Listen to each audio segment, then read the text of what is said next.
আসসালামু আলাইকুম রহমতুল্লাহি ওয়া বারাকাতুহু। আজ আমি আপনাদের সাথে শেয়ার করব গরুর মাংস রান্না করার জন্য যা যা লাগতেছে আমি আপনাদেরকে দেখাচ্ছি। এখানে নিয়েছি 2 কেজি গরুর মাংস,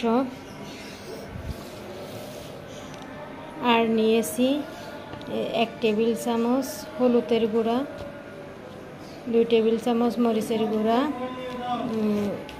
3 টেবিল চামচ ধনিয়ার গুঁড়া, আর 1 চা চামচ হচ্ছে জিরা। আর লাগবে পেঁয়াজের গুঁড়া নিয়েছি 1 কাপ, তেজপাতা নিয়েছি কয়েকটা, আর পেঁয়াজ কুচি করে নিয়েছি 4-5টার মতো, রসুন নিয়েছি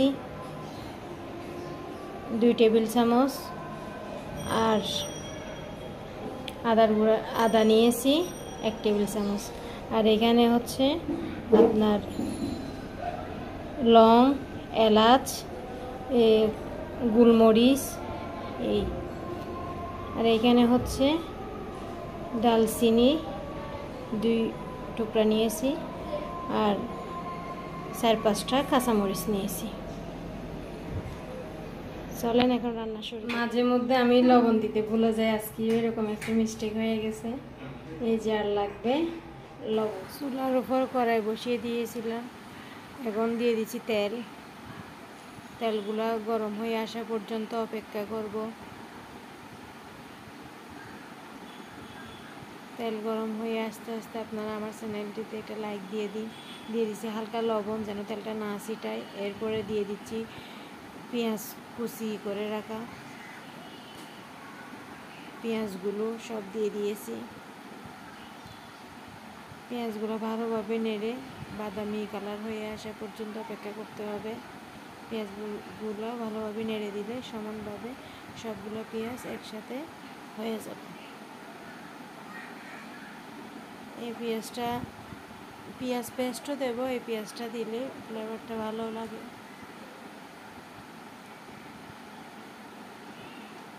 পেঁয়াজটা যখন হালকা ভাজা হয়ে গেছে, এখন দিয়ে দিচ্ছি পেঁয়াজ পেস্ট করে রাখা পেঁয়াজগুলো।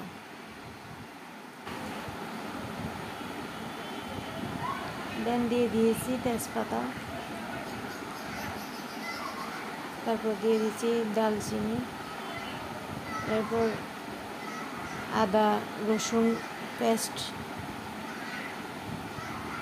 পেস্টগুলো দিয়ে দেওয়ার পর ভালোভাবে মিশাইতে হবে, নাড়া দিতে হবে। দিয়ে দিচ্ছি লং, এলাচ একসাথে।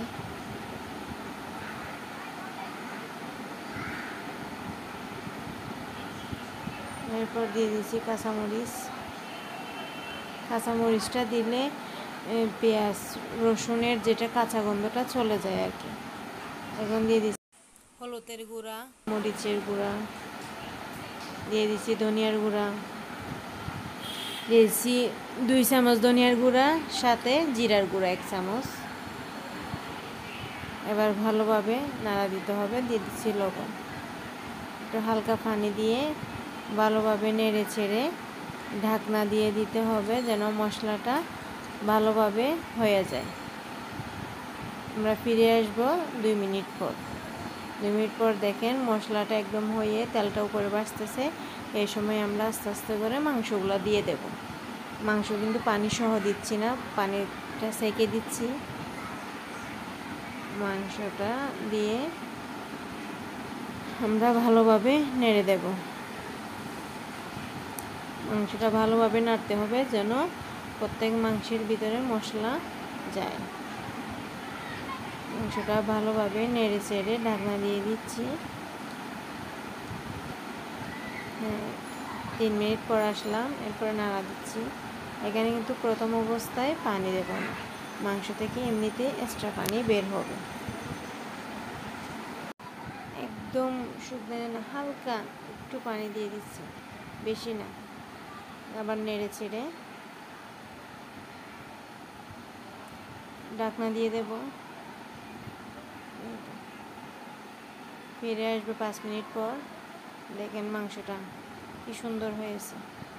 এবার ভালোভাবে নেড়ে চেড়ে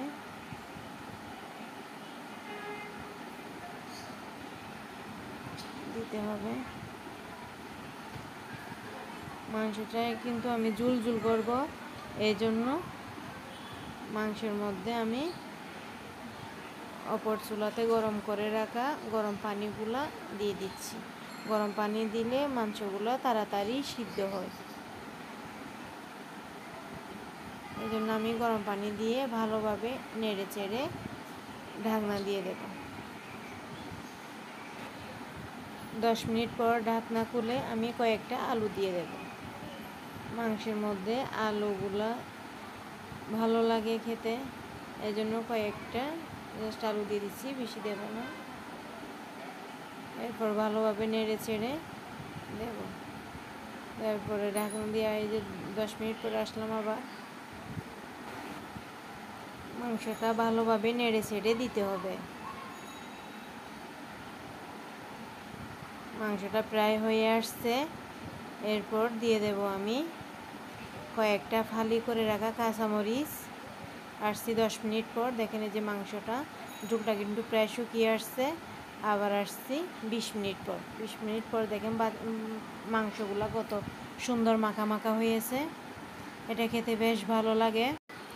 আপনার যদি আমার ভিডিওটি ভালো লেগে থাকে তাহলে একটা লাইক দিয়ে দিন, শেয়ার করে সবাইকে দেখার সুযোগ করে দিন। আর এরকম নিত্য নতুন ভিডিও পেতে আমাদের চ্যানেলটি সাবস্ক্রাইব করে সাথে থাকুন। আল্লাহ হাফেজ, বাই বাই। সুস্থ থাকুন, ভালো থাকুন, নিরাপদে থাকুন।